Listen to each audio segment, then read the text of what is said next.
విద్యారణ్యం అనే ప్రాంతంలో భైరవుడు అనే పేరు గల వేటగాడు ఉండేవాడు. రోజు అడవికి వెళ్లి రకరకాల ఆహార పదార్థాలను సేకరించి వాటితో తన కుటుంబాన్ని పోషించేవాడు.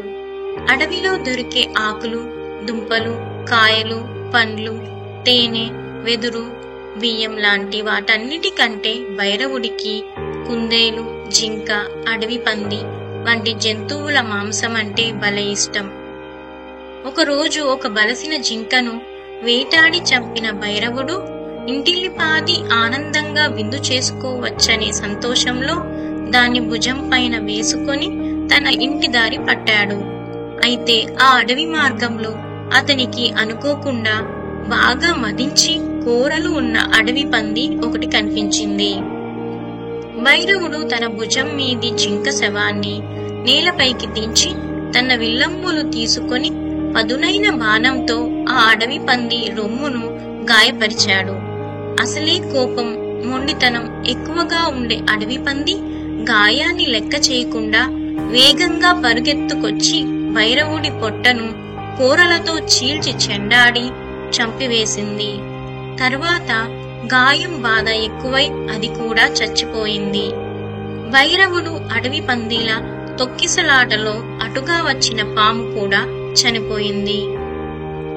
ఇంతలో క్షుద్రబుద్ధి అనే నక్క ఆహారం వెదకుతూ అటుకేసి వచ్చింది.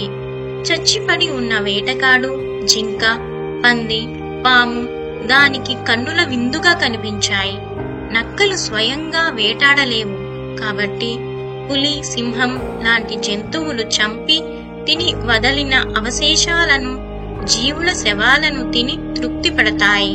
అందుకే ఒకేసారి 4 చనిపోయి కనిపించేసరికి క్షుద్రబుద్ధి ఎగిరి గంతులు వేసింది.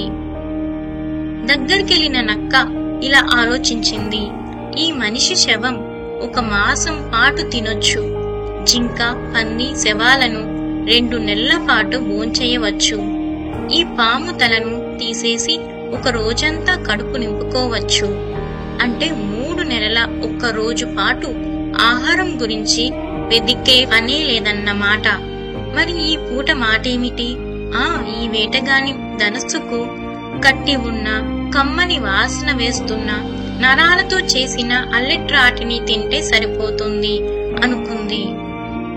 అనుకున్నదే తడవుగా నక్క వీటిని సమీపించి లాగి బిగించి ఉన్న దాని నరాలతో చేసిన అల్లెత్రాడును కొరికింది. అంతే, పదునైన వింటి కోపు దాని శరీరంలో గుచ్చుకుంది.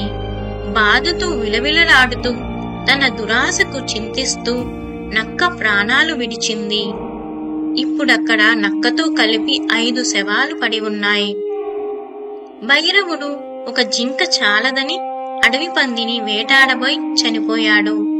నక్క ఎలాంటి కష్టం లేకుండా 3 నెలల పాటు తిండి దొరికించుకొని కూడా పిసినారితనంతో వింటి నారిని కొరికి తాను శవంగా మారింది.